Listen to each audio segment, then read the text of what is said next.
take some questions. Sure. He just put out a truth statement. If you haven't seen it yet, I encourage you to look at it. But I was just talking with the president and the Secretary of State and the Vice President, and it was a very good and productive call. It lasted more than 2 hours. There were various issues that were discussed. President Putin congratulated President Trump for solving the conflict in Israel and Gaza and bringing peace back to the Middle East. He also thanked the First Lady for her efforts to bring back children and save children in this brutal conflict.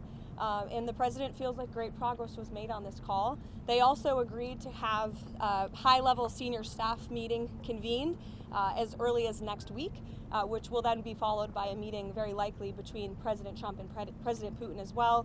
They talked about Budapest as being a location for that. So as you all know, President Zelensky is coming to the White House tomorrow, so these discussions will continue. And frankly, I think the president deserves great credit. He literally just got off of a trip to the Middle East where historic peace and accomplishments, seeing the hostages return out of Gaza. These are major foreign policy accomplishments that so many people around the world thought could never be achieved.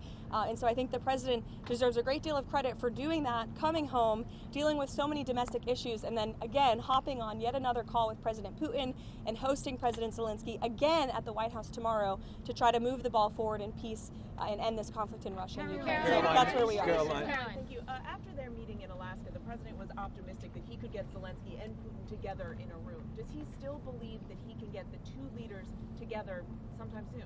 I think he thinks it's possible, and he would, of course, love to see that happen. But right now, there were discussions and plans are now being made for the Russian side and our folks, led by Secretary of State Marco Rubio, to meet, and then for President Putin and President Trump to perhaps meet again. But I don't think the president has closed the door on that at all, Mary. Caroline, you said in Hungary possibly when? Well, this call literally just happened, so we will provide you with more details as soon as we can, I promise. On that call, did Vladimir Putin commit to sitting down with President Trump and President Zelensky? He committed to sitting down with President Trump, as President Trump's truth post put out for you. And what do you say what it would take for him to be willing to sit down with Zelensky finally as well? I don't want to get into that, but as I just said, the president and President Putin discussed meeting together in Budapest, and President Trump will talk about that opportunity with President Zelensky when he's here at the White House tomorrow. Does Trump believe any conditions have changed to make a second meeting with Putin better, more successful than the Alaska meeting? I think the president is always willing to take a chance at diplomacy, and this war, he has always said, is going to have to end at the negotiating table, and so he's, he never gives up, and he's willing to pursue it, and that's what you're hearing from the president today. Caroline, Nicholas Maduro. I have a question on the cartel. So yesterday we learned that at least the 5th strike on a boat off of the Venezuelan coast took place.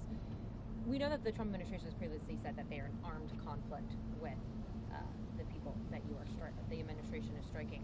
Who are these people? And don't you think not only the people, the American people, but lawmakers deserve to know who they are? Narco terrorists who are trafficking drugs illegally to the United States of America. That's who we're in a conflict with. And the president's been very clear, and he's been very transparent about these strikes, releasing classified video, unclassifying that video, declassifying it rather for all of you to see, and to let the public and lawmakers know with each of these strikes. And there should be no surprise for this. The president campaigned on using every lever of power to go after the drug cartels who have been trafficking illicit poison into our country for far too long.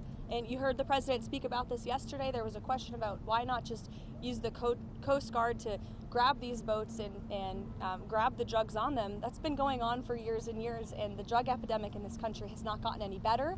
The cartels have only gotten more powerful. So the president is taking these unprecedented steps, and it's making a real impact. We are seeing less boats with lots of drugs coming into the shores of the United States of America as a result of these successful strikes, and I think the American people can expect them to continue. Caroline, Nicholas Maduro. Change up of leadership at the IRS, specifically putting some of Trump's main allies into leadership positions in the Criminal Investigations Division. There's reports that George Santos is on the list to be investigated. Is there anybody else that you know of that is being looked at or being mentioned of being looked at? Not to my knowledge, no. You'll have to reach out to the Department of Treasury. Nicholas Maduro. Does President Trump believe, Nicholas Maduro, the president of Venezuela, does President Trump believe his days are numbered there? think President Trump believes that Nicolas Maduro is an illegitimate president leading an illegitimate regime that has been trafficking drugs to the United States of America for far too long.